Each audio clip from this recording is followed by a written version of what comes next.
ஒரு விடுமுறைக்கு ஷத்தோ தி ஷெவர்னி என்ற இடத்துக்கு நாங்கள் எங்களுடைய சிற்றுந்தில் பயணப்பட்டு கொண்டிருக்கீங்க.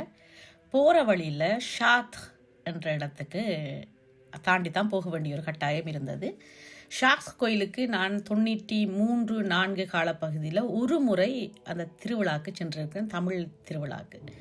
அதற்கு பின் நான் இன்று 25 ஆண்டுகளுக்கு மேலாகிவிட்டது அந்த கோயிலுக்கு சென்று. நிறைய தமிழாக்கள் இந்த கோயிலுக்கு அதிகமாக தமிழ் பூசைக்கு செல்வதாக கூறி பெரும் விழாவாக அதை கொண்டாடுவதாக கூறியிருக்கிறார்கள். நான் செல்வதில்லை. முக்கியம், நான் கிறித்தவர் இல்லை.